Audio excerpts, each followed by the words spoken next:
is another way to add mixed fractions, which is a little simpler. In this approach, you do not have to convert all the mixed fractions to improper fractions. The steps to this approach are here on the board behind me, and they're a little bit different than our first method. So in this approach, we are first going to add the integer part, or the whole number parts, of the mixed fractions.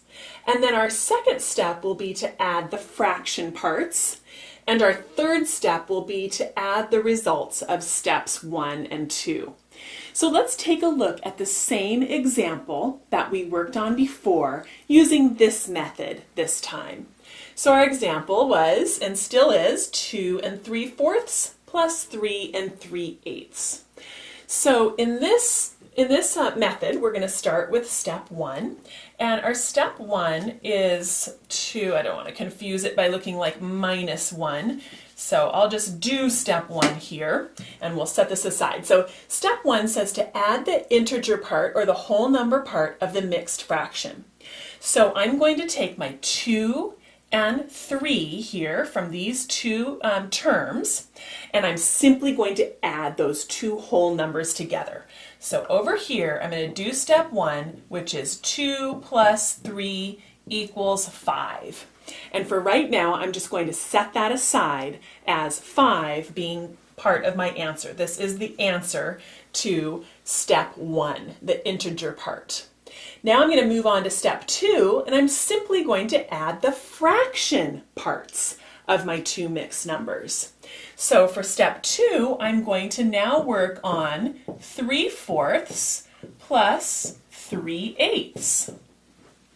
And you can see again here that I have two fractions that have unlike denominators, and so I need to find the least common multiple of those two denominators and make both of the denominators the least common multiple. And so when I look at 4 and 8, again, same denominators I had before, the least common multiple of 4 and 8 is 8. And so I'm going to make both of my denominators 8. This one's already done, and so I simply need to do the denominator here. I want to multiply my 4 times 2 to make it 8, and whatever I do to the denominator, I have to do to the numerator. And so I now have 3 times 2 equals 6 in the numerator, 4 times 2 equals 8 in the denominator, and I'm going to add that to 3/8. So I now have 6/8 plus 3/8 for my two fraction parts that I'm adding together.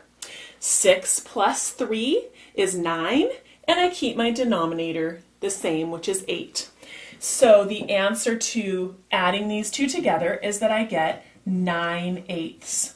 Now, I don't simply want to take that 9/8 and add it to the 5, because 9/8 is an improper fraction. So before I go and add my two answers together, I need to convert this 9/8 to a mixed number. So the same way we did before, we know that 8 goes into 9 one time, so my whole number part of this mixed fraction is going to be 1, and 8 goes into 9 one time with 1 left over. So I have 1 as my remainder. I put that in the numerator, and I keep my denominator an 8. So 9/8 is equal to 1 1/8 when I convert it back to a mixed fraction. I can check my answer by multiplying the denominator by the whole number. So 8 times 1 equals 8. Add 1 equals 9. Sure enough, I'm checking my answer to make sure it's right, and there's a 9 in the numerator and an 8 still in the denominator. So I have my answer now to the second step of adding my two fractions together. I added 3/4 plus 3/8. I got 9/8. I converted that to a mixed number, 1 1/8. And now I can do my last step, which is to add the results of steps 1 and 2. Well, the result from step 1 was that I got a whole number 5, and the result from step 2 is that I got a mixed fraction of 1 1/8. So now I simply need to add 5 plus 1 1/8, which gives me 6 1/8. That's the same answer that I got last time when I did the other method of adding mixed fractions together, 6 1/8.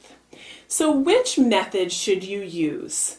Any method that you feel comfortable with.